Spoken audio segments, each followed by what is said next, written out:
following Hurricane Lee for what feels like a couple weeks now. Yeah. And at first, we weren't thinking that this thing was going to hit land. What changed? It was eventually turned to the north, and that was where the questions came in. Did it go straight north towards the maritime provinces where it's going to make landfall, or does it curve back out before it hit that point? But it was so far out there. When it was first strengthening, it was like, okay, that's 10, 12 days away. There's a world of possibilities that can take over. And this week, it's just kind of narrowed down on a landfall in Nova Scotia. This is where Hurricane Lee is right now, beginning to look less and less like a hurricane, which is typical for storms in this part of the Atlantic. As they move farther and farther north, they kind of get torn apart by the flow of the atmosphere across the entire northern hemisphere, but it's still lashing the coast of New England with some gusty winds and some intermittently heavy rain. That center of circulation is not going to hit the United States. It is going to make landfall right on the tip of Nova Scotia, likely as a strong tropical storm. That's going to happen by tomorrow afternoon. 70-mile-an-hour sustained winds just below the hurricane threshold, but still significant coastal erosion is going to be a threat for the New England coastline, and they're going to have some at least spotty wind damage reports as well. The system becomes post-tropical as we head through the rest of the weekend.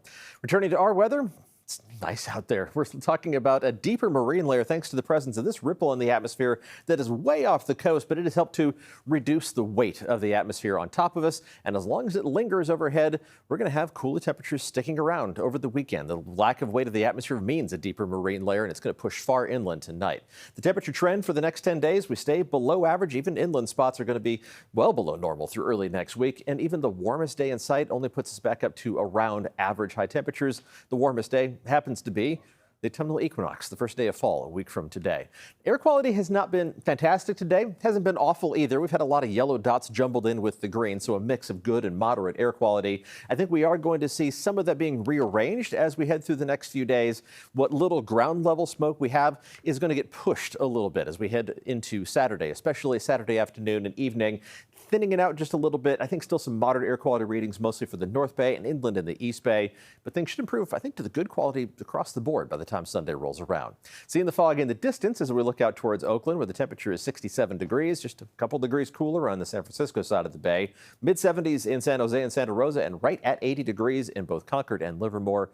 Very nice inland temperatures for a late summer day. If you're heading out to the Coliseum this evening as the A's kick off their last homestand of the 2023 season, it's a long one. This one goes for 10 games. They're going to be taking on San Diego Padres. Game time temperature in the mid-60s, steadily cooling off as we head through the rest of this evening, as that fog and low cloud cover is going to make a big push across the bay. Widespread reduced visibilities to begin the day Saturday.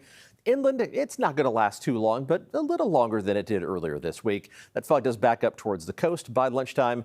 Along the coast, I'd be prepared for mostly gray skies as we head through the weekend and into most of next week. Temperatures tonight dropping down to a mix of mostly 50s, a couple spots staying in the low 60s. Then high temperatures tomorrow running several degrees below normal inland, just a few degrees below normal around the bay. Upper 60s to around 70 for San Francisco and Oakland, mid 60s along the coast, but mostly 70s inland. Even the warmest spots east of Mount Diablo only reaching up into the low 80s for highs. That's it. Temperatures this weekend are going to be the coolest that we see into early next week, and then we do warm up as we finish the 7-day forecast and head into autumn. First day of fall is next Friday. I think it's just before midnight. Friday night is when the actual moment of the equinox will arrive. The North Bay stays in the mid-70s this weekend, gradually returning to the low 80s, as will the Santa Clara Valley by the end of next week. Inland in the East Bay, a couple of days, in fact, a few days in the upper 70s for highs, and as a resident of the Tri-Valley, I fully approve of that. A little taste of autumn. You are ready. Those are like sweet spot temperatures. Yes. Oh, it's just ideal. So it's going to be cool. Light jacket. Cloudy Perfect. along the coast, a little bit of drizzle along the coast. Be prepared for that. But yeah, inland, this is what you've been waiting for. Even with a mild summer, it hasn't been overly hot, but yeah, that first taste of fall is like, yeah.